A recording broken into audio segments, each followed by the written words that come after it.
Shipping goods. Can y'all hear me okay? Shipping goods. I was birthed circa 1855 amid the forest of my ancestors, growing amongst the cedars and pines of my kind. For I was tall, regal, and straight, like so many of my brothers and sisters.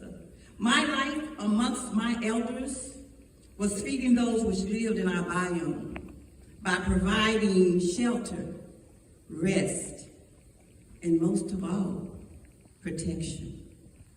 Now, occasionally, we will have visitors to our intricate, diverse network, loving the sun, the fresh air, and the rain, paying homage to Mother's nature. But those days did not last long for me and my family. And on such a day as this, there was a whispering amongst the trees as a group of hunters armed with axes, saws, and ropes came to our forest searching for those who were tall, regal, and straight. And they began to make haste with their cutting tools. And as I watched in horror, unable to move for my awaited fate, as the inhabitants of the forest called out in their own native language, there was an intrusion, an ever-present threat. For I was next in line as the sharpness of the blade swung into my being, causing birds and squirrels and insects fleeing by the hands of the lumberjack, and roping and pulling me to the ground. And the last sound that I heard was timber down. And as I felt each cut of the murderous blade cut into the soul of my being, as my body was stretched, carved, and shaved, contorting my family into elongated, unknown shapes,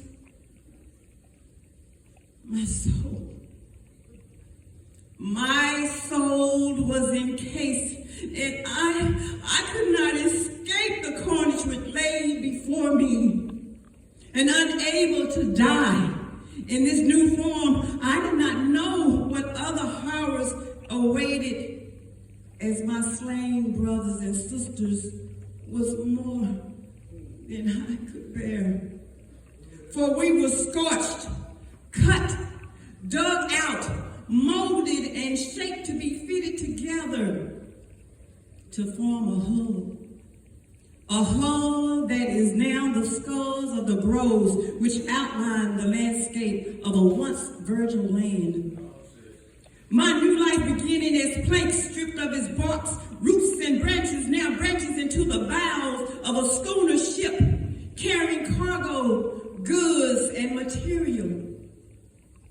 And as the skeleton of my body was prepared for a Pacific task, I was fitted with compartments, cages, shackles, and chains.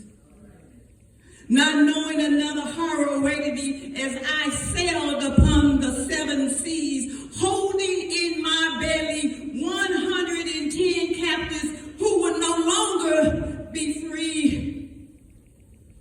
And I sailed from West Africa, bringing enslaved Africans to return to the shores of America.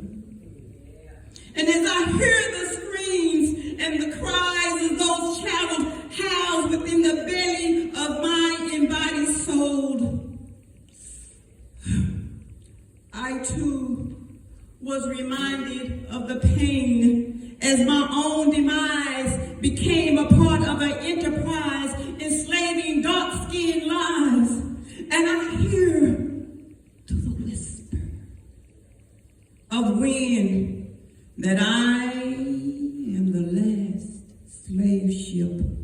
of this devilish deed to fulfill the industrial need. And as I recall my role in history as a tree, I reminisce when I was free, for I was tall, regal, and straight. And the ancients call me by name, Cedricus Atlantica, but my surname given to me by my colonizers was the schooner ship Clotilda.